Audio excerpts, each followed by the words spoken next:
la indicación para la homilía de una misa de exequias es que se hable del misterio cristiano, también por el riesgo que uno tendría de empezar a hablar del difunto, que si quieren tendremos un momento al final de la misa para hablar. Y yo me gustaría decir lo mío sobre Pablo.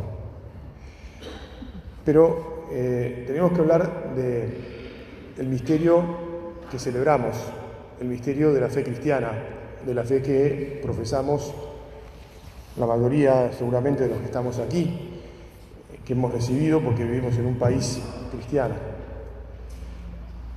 que es ante todo un misterio, dije el misterio de la fe cristiana, es el misterio de la vida y de la muerte del ser humano, tal como nos lo ha revelado Dios, nos lo ha dado a conocer. Y es un misterio de fe, de esperanza y de amor. Es un misterio de fe porque, por un lado, nos damos cuenta que nosotros no podemos explicarlo todo, no podemos explicar nuestra existencia, ni la existencia de las demás cosas, ni por qué las cosas suceden como suceden. Y entonces creemos que hay un Dios superior a todos nosotros, de quien venimos, a quien vamos, a quien llamamos, como escuchábamos recién en la primera lectura, de una manera muy especial, porque no solo lo llamamos Padre, sino que lo llamamos también Abba, lo llamamos Papaito, lo llamamos Papito. Él se nos ha revelado como alguien cercano, siempre cercano, aunque a veces nos cuesta más encontrarnos con Él y verlo, sobre todo cuando hay dolores o cuando hay dificultades, o como cuando somos un poco como Tomás, no el que leyó el Evangelio, que es el padre de Tomás, sino como Tomás el que apareció en la lectura del Evangelio, que era bastante racionalista y que cuando le dijeron que Jesús había resucitado, no quiso creer y dijo: si no meto mi mano en la llaga de su costado, si no meto mis dedos en la llaga de sus manos, no creeré. A veces nos pasa que somos como Tomás y nos cuesta aceptar.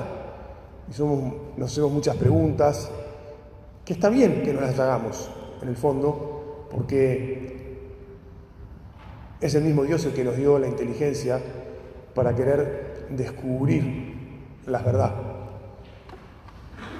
Lo que pasa es que también tenemos que aceptar que el misterio es muy grande y nos excede. Este misterio de amor es muy grande y nos excede. Decía que es el misterio de la creación, es el misterio de un Padre que está cerca nuestro, de un Padre que quiere que le digamos papito, tal vez como seguramente los chicos le han dicho tantas veces a su papá. Bueno, pues a nuestro Padre del cielo lo tenemos que tratar así, como un papá cariñoso, amoroso, divertido, que envía al Hijo Eterno para que ofrezca su vida para nuestra salvación.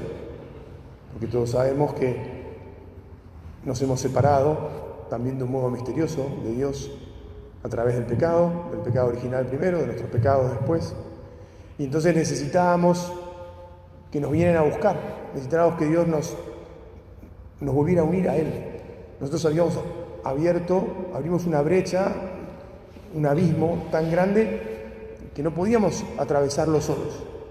Y como Él es tan bueno, como Dios es tan bueno, tan Padre, entonces envió al Hijo Eterno, que se hizo uno más de nosotros, que nos mostró cuál era el plan original, cuál es el hombre perfecto, cuál es el amor perfecto, ese amor que se ofrece por cada uno, que quiere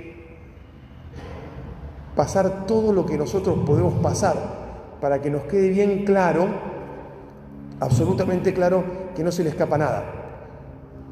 En cuanto a Dios, esto era obvio y súper claro que es así, pero lo hizo en cuanto hombre, incluso porque a mí me toca también acompañar a veces, bueno, Ana es la mujer de Pablo, hablando de la mujer, de cuánto sufre la mujer por el hijo, por el esposo, por quien ella ama y se va, pues la Virgen, la Madre de Dios, la Madre de Jesús, estaba junto a la cruz.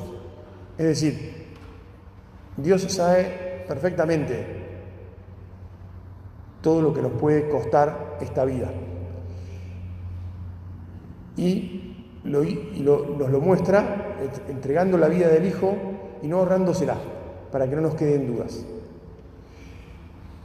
Y es un misterio, ya dijimos, de fe, es un misterio de amor, es un misterio de esperanza.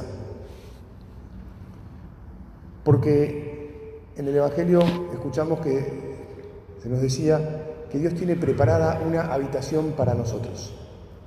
Dios no nos crea para dejarnos en alguna parte, Dios nos creó para que viviéramos con Él, y cuando nos fuimos del paraíso donde estábamos con Él, cuando decidimos desconfiar de Él, que eso fue lo que nos alejó de Él, una vez que nos recuperó para Él, una vez que nos abrió el camino del cielo, como decíamos recién, nos prepara una habitación. Nuestra esperanza es el banquete celestial. Me causó un poco de gracia que María lo hubiera puesto a Pablo en el recordatorio o en el flyer que mandamos para invitar a esta celebración, a Pablo con una copa, ¿verdad? Bueno, pues Dios nos invita a un banquete, al banquete celestial. Y está bien que pensemos que vamos a disfrutar de su amor para siempre. Solo voy a decir acá, ahora, después voy a decir más cosas, pero Pablo el jueves pasado, cuando subí a verlo a la habitación, estábamos con Ana y me dijo, háblame de la esperanza. Ya casi no, al que hablaba con más dificultad, iba creciendo su dificultad para hablar, por la parálisis también de la cara. Entonces me dijo, háblame de la esperanza.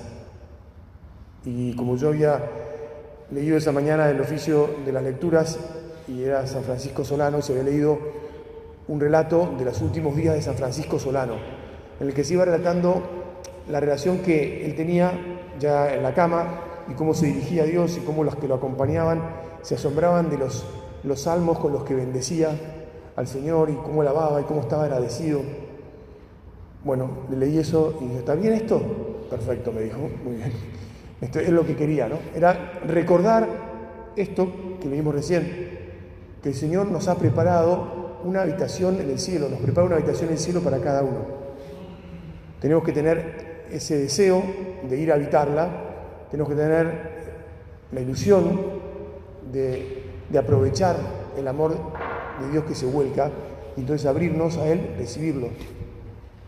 Esa es la fe, ese es el misterio, en el que Dios siempre está en el primer lugar y siempre está acercándose a nosotros, siempre está viniendo en nuestro rescate, siempre está viniendo a abrazarnos. Que hoy y siempre, al pensar en nuestro Dios, tengamos el gesto de hacer así, ¿no? De bajar las defensas, de confiar. Hace mucho, no sé si conocen este hombre macanudo que escribe unas tiras que no son más filosóficas que cómicas, ¿no? Y entonces en cuatro cuadritos había puesto prepárate para lo que viene, ¿no? Decía abajo. Y entonces había un hombre que hizo así. Y el cuadrito siguiente había un puñetazo que le vencía totalmente su defensa, ¿no? Prepárate para lo que viene, hizo así. En el siguiente cuadrito un piñón que vencía su defensa y lo liquidaba. Y en el otro cuadrito lo mismo, ¿no? Prepárate para lo que viene. Y el hombre cerró los ojos y hizo así. Y en el siguiente cuadrito hasta una mujer que lo abrazaba, le daba su cariño. Pues prepárate para lo que viene respecto de Dios. Hagamos siempre así. Confiemos en el amor de Dios, que es el más bueno de todos.